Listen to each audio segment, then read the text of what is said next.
Radio Sputnik. Nous dévoilons ce dont les autres ne parlent pas. Quelles sont les nouvelles lignes de fracture politique en France ? La droite est-elle vraiment à l'offensive ? Est-elle en train d'emporter la bataille sur les esprits ? Les conservateurs incarnent-ils l'avenir ? Ces interrogations pourraient sembler contre-intuitives pour certains, et pour nous y aider à y voir plus clair, nous avons invité l'auteur d'un ouvrage de circonstance et non circonstancié.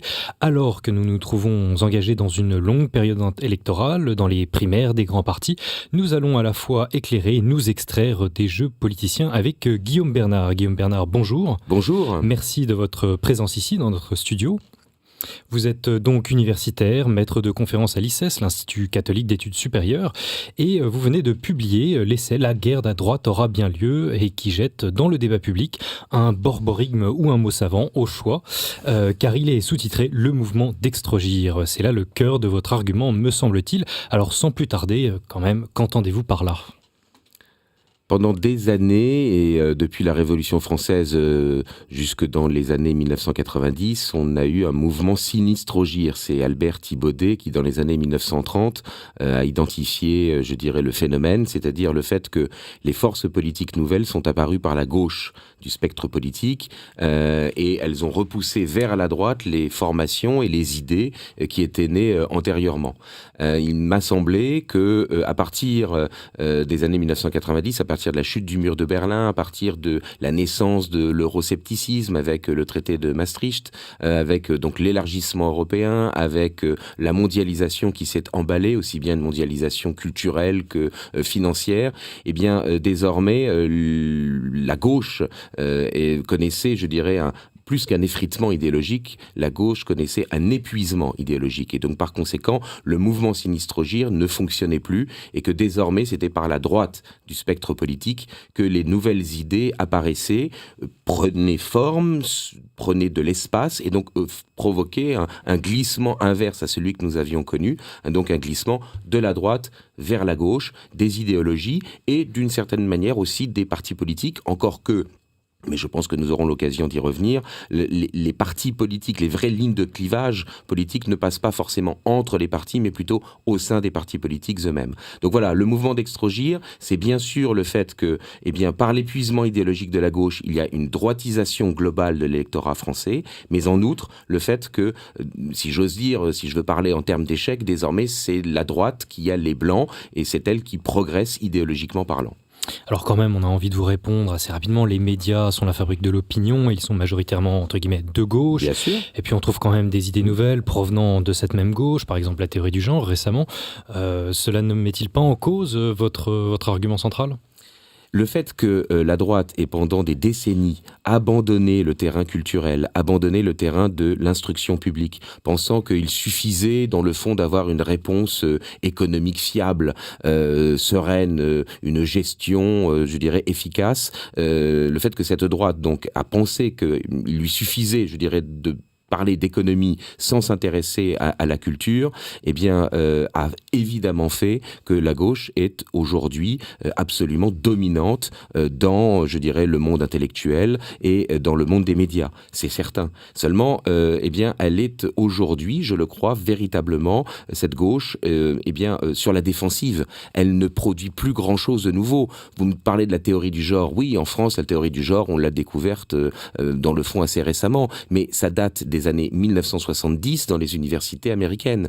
Et donc, par conséquent, ça n'est plus très nouveau. C'est l'application concrète de la théorie du genre qui est peut-être nouvelle, mais ça n'est pas la naissance idéologique. Je crois vraiment, sincèrement, que la gauche est épuisée intellectuellement parlant, qu'elle, d'une certaine manière, se convertit à certaines idées qui sont, ou elle renoue avec certaines idées qui, comme le libéralisme, sont politiquement classées à droite, mais qui sont des idées, je dirais, qui sont originairement de gauche. Et donc, essentiellement, je dirais, la gauche se convertit aujourd'hui à la social-démocratie pour ceux qui étaient les plus à gauche, au social-libéralisme pour ceux qui étaient un peu plus modérés, mais dans le fond, je dirais, ont des fondements doctrinaux qui sont absolument convergents avec ceux de la droite modérée. En revanche, il y a une droite classique, et c'est celle que j'essaye d'illustrer par un certain nombre de thèmes. Cette droite classique, elle, qui avait été comprimée, qui avait été oppressée, eh bien, elle rejaillit à nouveau, elle réapparaît à nouveau, elle peut développer ses thèmes, et disons-le, aujourd'hui, la production intellectuelle qui, je dirais, a le vent en poupe, la production intellectuelle qui intéresse le grand public, eh bien, c'est Philippe de Villiers, c'est Éric Zemmour, c'est Patrick Buisson, et j'allais dire, si vous le permettez, et c'est moi. Et donc, par conséquent, oui, c'est effectivement cette droite-là, cette droite classique qui, effectivement, produit des idées nouvelles, renoue avec un passé, réactive un certain nombre d'idées, et pour reprendre, pardon, mon expression, mais je crois qu'elle est plutôt recevable, c'est cette droite-là qui a les blancs. Les autres sont sur la défensive et nous progressons. Alors votre thèse s'oppose, ou en tout cas diverge assez nettement, de celle de la disparition du clivage droite-gauche. Pourquoi écartez-vous cette dernière ? Si vous voulez, la classification des organisations politiques et des idéologies sur un spectre politique, c'est quelque chose qui n'a pas de valeur ontologique en soi. Le fait de classer, de distinguer, c'est un moyen de description.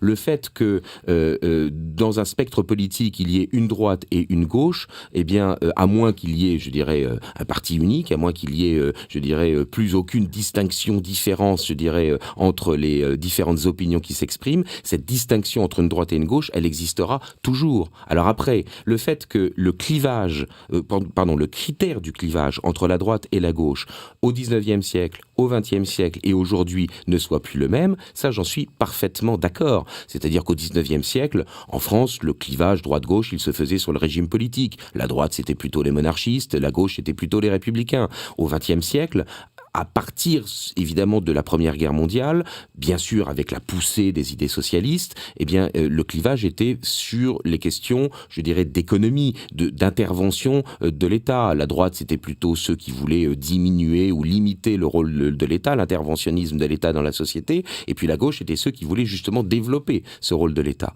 Alors aujourd'hui, je crois qu'il y a toujours un critère de distinction, et en l'occurrence, je suppose que vous voulez que nous en reparlions, c'est la question de l'identité, la question de la civilisation, la question de la définition des corps sociaux. Je crois que ce critère-là, il permet effectivement de distinguer eh bien, une droite et une gauche. Et ce n'est pas parce que le critère économique qui, jusque dans les années 70 et 80, permettait de distinguer la droite et la gauche encore, jusqu'aux 30 Glorieuses et même jusque dans les années 80, la question économique permettait de distinguer la droite et la gauche. On se souvient par exemple que François Mitterrand a gagné l'élection présidentielle de 1981 avec un discours assez, je dirais, fort, je dirais, sur l'interventionnisme de l'État. Le fait que nous n'ayons plus ce critère-là, ça ne veut pas dire que la droite et la gauche a disparu. Il y a un glissement du clivage, il y a une modification des critères, mais la droite et la gauche, c'est une méthode de classification du spectre politique. Il n'y a aucune raison de penser qu'il ait disparu. Ça permet de décrire, ça permet d'analyser, je dirais, les formations politiques et leur idéologie. Alors récusez-vous l'idée qu'une opinion de droite ou de gauche exprimerait une forme d'hémiplégie morale ? Oh là là, c'est bien compliqué comme question. Là, vous me prenez un peu au dépourvu. Il faudrait être forcément syncrétique pour être, pour être réaliste. Non, je crois pas. Non, on peut. Je pense très sincèrement que la droite classique a raison et que la droite moderne et la gauche ont tort.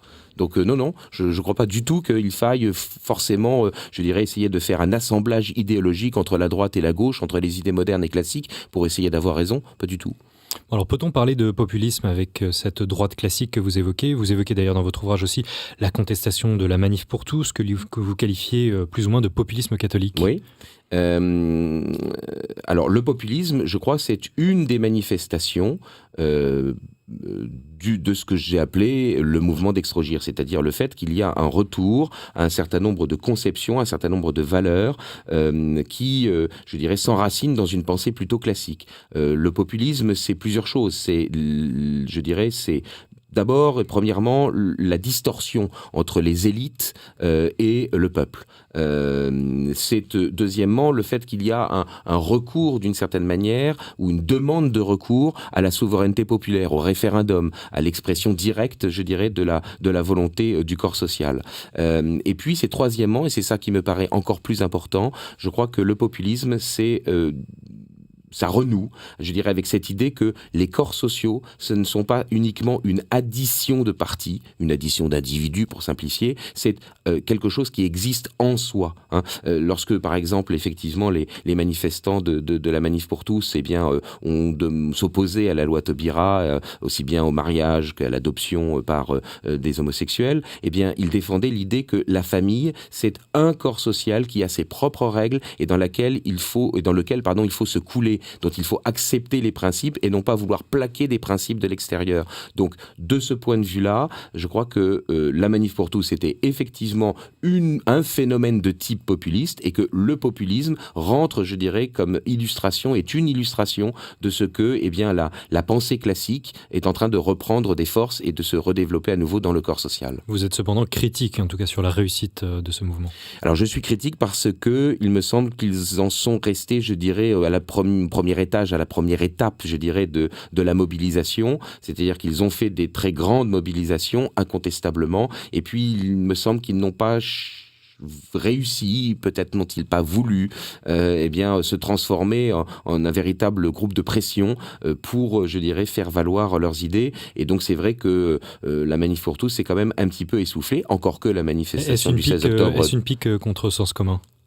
Alors oui, ce qui est certain, c'est que Sens commun, je dirais, en pensant faire de l'entrisme dans le cadre des Républicains, enfin de l'UMP puis des Républicains, a en partie, je dirais, essoufflé la dynamique de la Manif pour tous. Ça, j'en suis en partie convaincu, même si en l'occurrence Sens commun, ça représente environ 10 000 adhérents, donc ça n'est pas grand-chose, si j'ose dire, mais ça n'empêche que symboliquement parlant, c'était une scission, c'était une division, c'était mettre un terme, si j'ose dire, à ce qui avait été la très grande réussite de la Manif pour tous, c'est-à-dire le fait d'avoir réuni dans la rue, dans un objectif commun, des personnes aux opinions partisanes diverses. Il y avait des gens qui votaient pour le centre, des gens qui votaient pour la droite modérée, des gens qui votaient pour le Front National, et donc c'était une préfiguration de ce qui aurait pu être, de ce qui devrait arriver, à mon sens, je dirais une recomposition de la droite en fonction, je dirais, de valeurs communes, et non pas simplement sur la base, je dirais, d'intérêts partisans. Et c'est vrai qu'à partir du moment où une partie des cadres de la Manif pour tous ont quitté la Manif pour tous pour aller faire un parti politique au sein d'un autre parti politique, ils ont un peu tué ce côté transpartisan de la Manif pour tous, et donc c'est certain à contribuer à l'épuisement de ce mouvement, encore que, je veux dire, le fait que récemment ils aient fait une manifestation qui a réuni au moins 100 000 personnes, c'est quand même une réussite, donc c'est le signe que cette problématique de la bioéthique, de la famille, des mœurs, reste quelque chose de profondément ancré dans l'opinion publique, et en particulier de droite. Alors, nous sommes passés au rapport de force plus ou moins partisan. Le Front National, que vous avez commencé à mentionner, est devenu le premier parti de France en termes de masse électorale, ce qui est un détail souvent omis dans certains médias. A-t-il, selon vous, ce parti profondément changé ? Alors, c'est une question très vaste. Alors oui, il a changé, ne serait-ce que tout simplement parce que ses résultats électoraux se sont lissés dans l'ensemble de la France. C'est-à-dire qu'on avait auparavant un Front National qui faisait de très hauts scores à certains endroits et qui était quasiment inexistant à d'autres. Aujourd'hui, il n'est généralement pas en dessous de 20% partout en France. Donc ça veut dire qu'il y a un électeur sur 5 qui se déplace, qui vote pour le Front National. Ça veut donc dire que c'est un parti national. Quand on s'appelle le Front National, c'est peut-être mieux pour eux qu'ils aient des résultats nationaux. Bon, donc ça, c'est un premier élément. Ensuite, le Front National a changé aussi parce qu'il ne connaît plus de résultats en dents de scie. On avait des élections où il progressait très fortement et puis ensuite des élections où il s'écroulait. Depuis 2012, on voit qu'il y a une progression, je dirais, certaine, régulière de ces résultats. Et donc là aussi, il a changé et c'est pour cela qu'effectivement, on peut dire qu'il est en passe d'être véritablement le premier parti de France,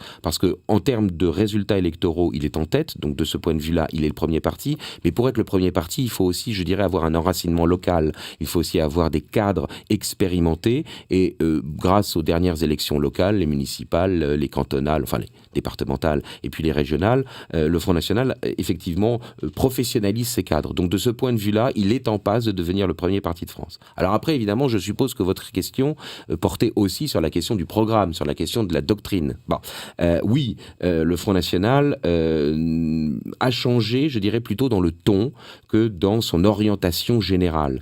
Il est certain qu'évidemment, ses thèmes principaux de bataille, l'immigration, la sécurité, il n'a pas véritablement changé de discours et changé de position. C'est plus, je dirais, dans l'optique d'essayer de rassembler des électorats disparates qu'il a peut-être abandonné certaines des mesures qu'il préconisait auparavant et renforcé, et abandonné, je dirais, et mis en place plutôt un certain discours pour rentrer dans le discours, dans le décorum républicain. Hein. Le ton est devenu plus jacobin, plus républicain. On sait que le Front National, dans les années 80 et 90, défendait encore, je dirais, des mesures du type chèque scolaire, salaire maternel, qui ont disparu corps et biens de leur programme. Donc il y a un côté réactionnaire qui a disparu pour devenir, je dirais, plus un discours de type républicain.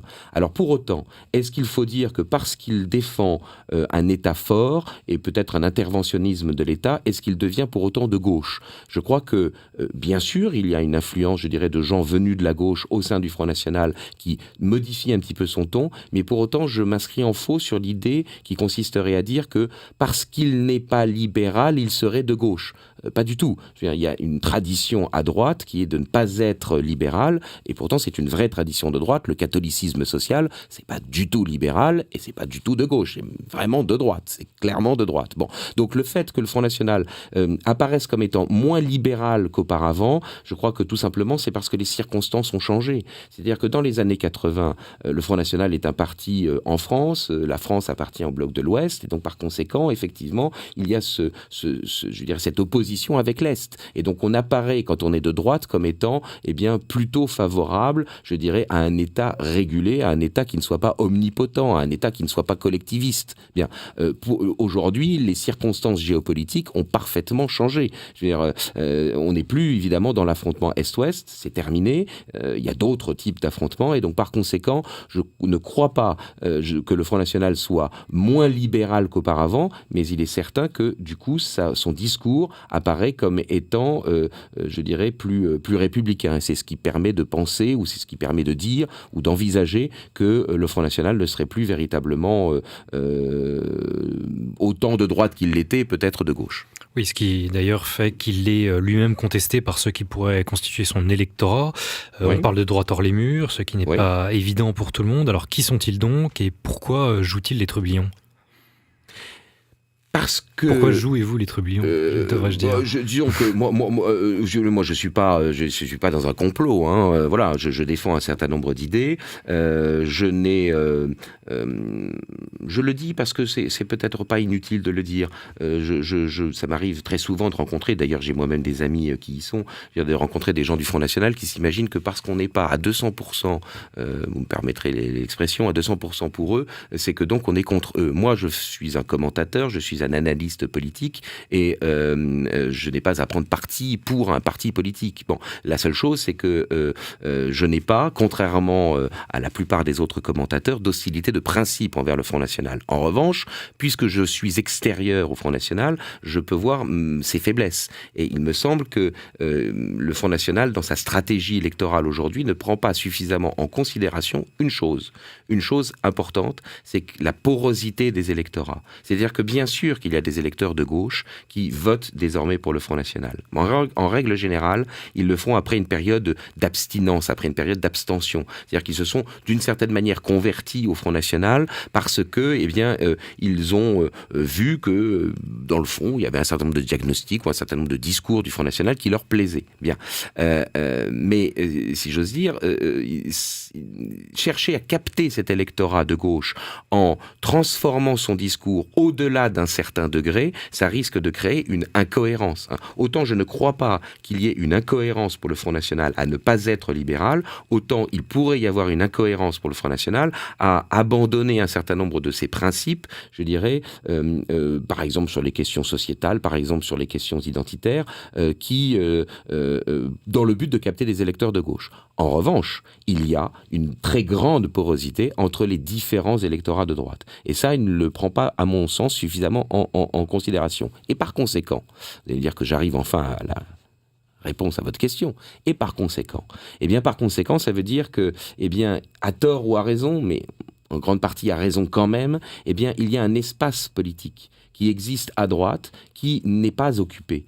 Alors, Nicolas Sarkozy essaye de nouveau de l'occuper dans le cadre de la primaire à droite, mais enfin, il est bien évident que, il refait le coup. Ce que vous nous dites, c'est qu'il existe un espace et non une fracture, en fait. Il existe un espace politique à droite, entre la droite moderne incarnée par Alain Juppé, François Fillon et la quasi-totalité des candidats à la primaire de la droite, parce que dans le fond, ils n'ont quasiment pas de différence entre eux, et puis le Front National. Et que cet espace politique-là, il est orphelin. Certes, il y a aujourd'hui Nicolas Sarkozy qui essaye de l'occuper, mais le problème de Nicolas Sarkozy, c'est que c'est docteur Nico et Mister Sarko. C'est-à-dire que c'est le fait qu'il refait la campagne de 2007, il refait la campagne de 2012, il l'a refait en 2016 pour les primaires. Est-ce qu'il est véritablement crédible à vouloir occuper cet espace politique-là ? Très sincèrement, je ne le crois pas. Et donc, par conséquent, cet espace politique, surtout si effectivement la primaire de la droite désigne Alain Juppé, cet espace politique, il est orphelin. Et le Front National ne semble pas vouloir, occuper cet espace politique-là, préférant espérer capter des électeurs de gauche avec cette idée qui est, qui n'est pas bête en soi, mais qui me paraît difficilement réalisable, qui est de dire je vais gagner en réunissant les différents noms au traité, au référendum de 2005 contre le traité établissant une constitution pour l'Europe. Ayant fait, pense-t-il, le plein à droite, il faut qu'il fasse, des voix à gauche. Et par conséquent, il laisse libre cet espace politique qui est occupé ou qui est incarné ou qui est représenté par ce que vous avez appelé, ce que moi-même j'ai appelé dans le livre, parce que ça y est, ça commence à apparaître réellement, ce qu'on appelle la droite hors les murs. C'est-à-dire cette droite qui revendique l'idée qu'elle s'affiche véritablement doctrinalement de droite, et cette droite qui souhaite, une recomposition du spectre politique, c'est-à-dire une union d'un certain nombre de personnalités, une union d'un certain nombre de militants, au-delà, des étiquettes partisanes d'aujourd'hui.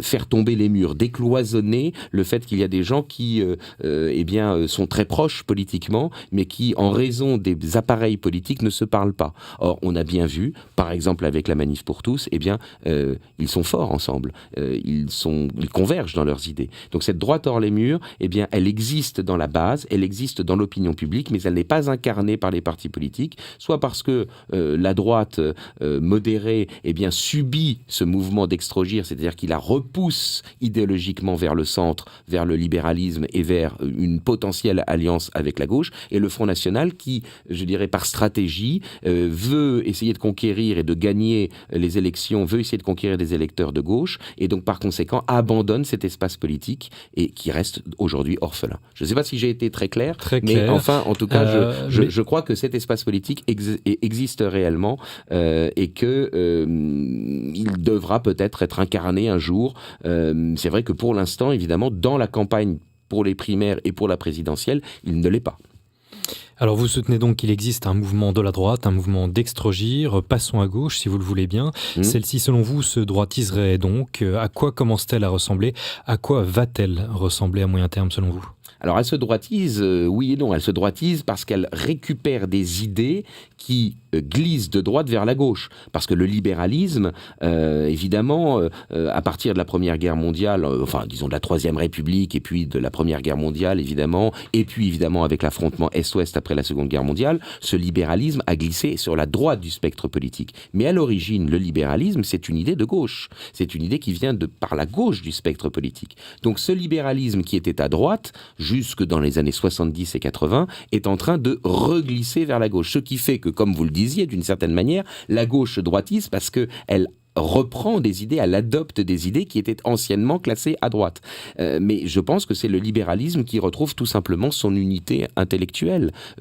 Quelqu'un de gauche, là pour le coup, lui, il est vraiment de gauche, et qu'il l'assume, Jean-Claude Michéa, explique, et je crois que je partage parfaitement cette analyse, que le libéralisme économique qui avait glissé sur la droite du spectre politique retrouve son unité avec le libéralisme sociétal qui était resté à gauche. gauche. Et donc, dans le fond, on va avoir une gauche modérée qui, est entre la social-démocratie et le social-libéralisme à la Tony Blair. Alors selon vous, libéralisme et socialisme sont des frères siamois. Oui. Donc en soi, en quoi le libéralisme pourrait-il devenir encore un profond marqueur de classification politique? Ce sont vos termes. Parce que toute la question, c'est de savoir quel est quelle est l'origine des corps politiques, des corps sociaux, que ce soit la famille, que ce soit la nation, que ce soit l'Europe, quelle est l'origine des corps sociaux? Est-ce que ces corps sociaux existent, enfin est-ce qu'ils ont, si j'ose dire, peut-être c'est un peu alambiqué, mais je vais le dire quand même, est-ce que l'essence de ces différents corps sociaux existe dans un ordre naturel des choses? Et donc les hommes lui donnent une existence, actualisent, n'est-ce pas, l'existence de ces corps sociaux, ou est-ce que les corps sociaux, ce sont uniquement des constructions artificielles issues de la volonté des hommes? Les socialistes et les libéraux, avec des dosages différents, pensent de la même manière l'idée que les corps sociaux sont le résultat d'un contrat. Et donc cela serait réducteur et sclérosant selon vous? Alors c'est réducteur et sclérosant par le fait que, c'est ce qui est prévu à l'origine du contrat social qui détermine, qui anticipe, je dirais, le rôle qu'aura l'État. Alors que, effectivement, la droite classique, elle considère que dans le fond, l'État, il a pour fonction, la puissance publique a pour fonction d'intervenir, je dirais, dans la société en fonction des défaillances de la société. Mais dans certaines circonstances, il a besoin de beaucoup intervenir, d'être protecteur, par exemple, et dans d'autres cas, il n'a pas besoin de l'être. Donc, la pensée classique, c'est une pensée qui intègre, je dirais, ce que la doctrine sociale de l'Église appelle le principe de subsidiarité, c'est-à-dire le fait que la variation, je dirais, du rôle de l'État dépend de la nécessité du corps social, et non pas déterminé, et il ne faut pas que ça soit déterminé a priori, je dirais, comme le pensent les libéraux qui considèrent que l'État ne doit pas beaucoup intervenir, ou les socialistes que l'État doit intervenir beaucoup. Alors votre argument final est un peu quand même celui d'un universitaire. En fin de compte, vous plaidez pour une clarification doctrinale. Oui. Vous ai-je bien compris ?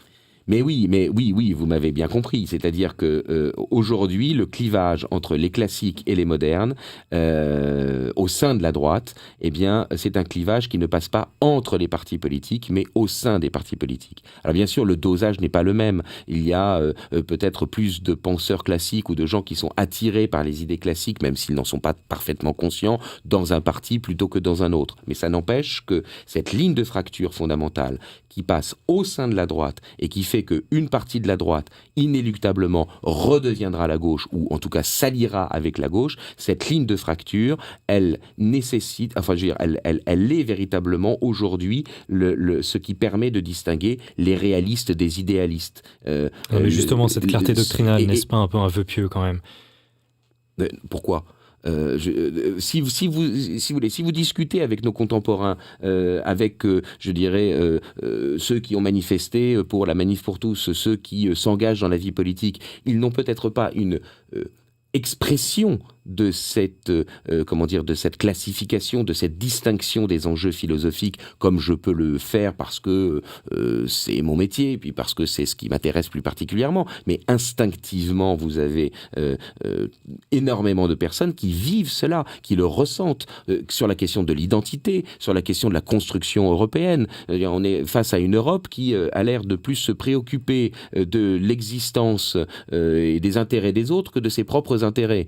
Ça, il est bien évident que ceux qui réagissent contre ce phénomène-là, vivent ou conçoivent implicitement l'Europe comme étant un corps social doté d'une civilisation, un corps social doté d'une identité propre.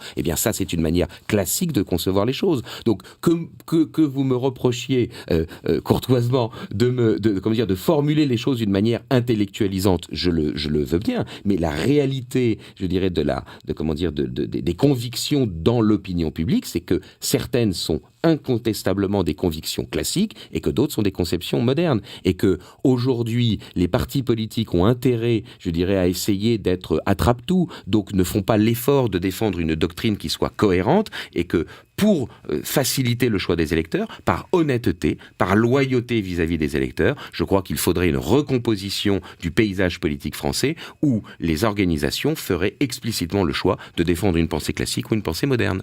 D'accord, donc une recomposition pour plus d'honnêteté, ce sera le mot de la fin. Guillaume Bernard, merci beaucoup. Mais merci de m'avoir reçu. Je rappelle aux auditeurs que vous êtes l'auteur de l'ouvrage La guerre à droite aura bien lieu, le mouvement d'Extrogir, publié aux éditions d'Esclés de Brouwer et qui est aujourd'hui dans les librairies, me semble-t-il. Absolument, depuis ce matin. Merci à vous.